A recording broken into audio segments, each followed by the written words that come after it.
So the question we're going to answer here is, what matters more, effort or talent? And as you're watching this video, you can apply this to academics, you can apply it to your career, and you can apply it to athletics. I'm going to use a lot of athletics examples in this video, but it's applicable to all areas of life. So what matters more, effort or talent? Hopefully I can start by convincing you that how you do in something, in some activity, is related to how skilled you are at it and the effort you put into it. So let's just quickly define skill, because although most people know what that word means, it can be a little fuzzy in this context. So if you think about a sport like basketball, a skill would mean your ability to catch a pass, the technique you're using, and your ability to shoot the ball into the hoop, your ability to dribble the ball, which is influenced by your technique, of course. Those are all skills. In other contexts, like math, as an example, this skill would be related to your ability to remember what concept you're supposed to be using. It'd be your ability to actually perform the calculations. A skill would be your ability to read a word problem and then figure out how to unpack it and turn it into the math equation. Those would all be skills. Hopefully effort is sort of self-explanatory. So the first equation here is just saying, and let's use a basketball game as an example, how you perform in that game, how many points you get, whether your team wins or not, is related to the basketball skills that you have. How accurately do you shoot the ball? How good at dribbling are you? How good do you pass, etc.? And how hard you're working. Your effort. Are you giving it 100%? Are you playing defense with as much tenacity as you can? Are you working extremely hard? So, how you do is a function of how skilled you are and the effort you put in.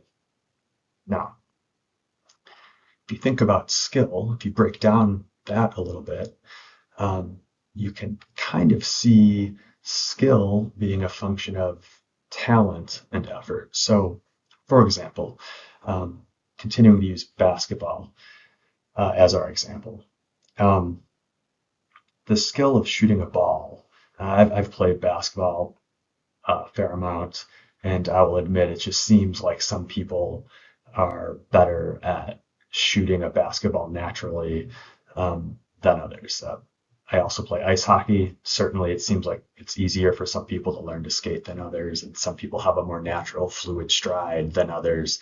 And it seems to, at least in part, be due to how they're wired, and not necessarily anything that they practice. It just seems to come easier to them. So you can debate the extent to which this is true, but let's just assume that you can be more talented naturally at shooting a basketball or at skating. And I think most people would certainly believe, I think this is widespread belief, it's probably far too widespread than it should be, that like in something like math, there are people who find math just naturally a lot easier to understand and to do than others. You've got, math people and people who do not consider themselves to be math people. So, that's sort of the talent part of the equation.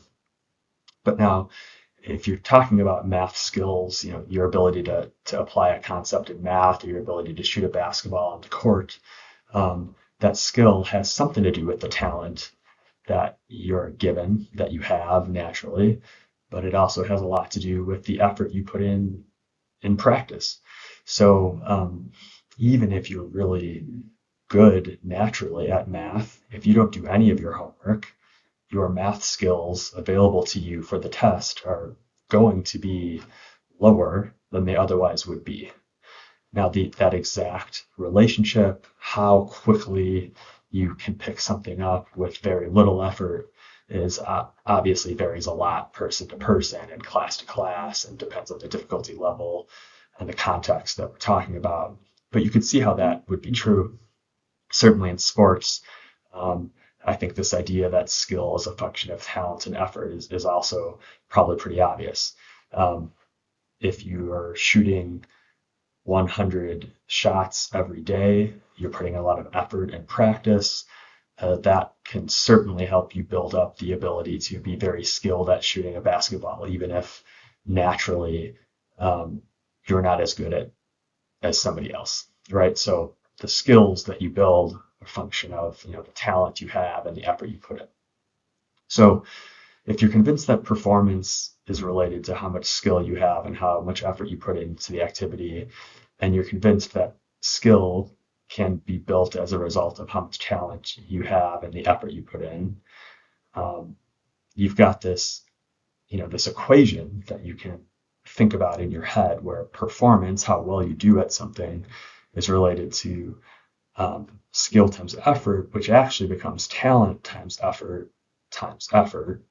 So to cut, to the chase here, using some simple algebra, as we've done here, and then taking it one step further, you can see that like the logic or the math behind it is that performance or how well you do in something is essentially a function of how talented you are times effort squared, which means times effort, which means more or less that effort is twice as important as talent.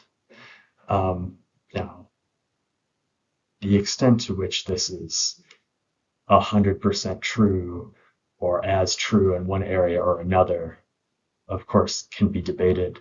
I think in a game like basketball, this is probably very, very true. In an activity like a somewhat advanced math class, so a master's level math class or a PhD level pursuit of math, probably becomes a little bit less true. But regardless of the domain, how hard you work is probably more important than you think it is in determining how skilled you are and how you perform.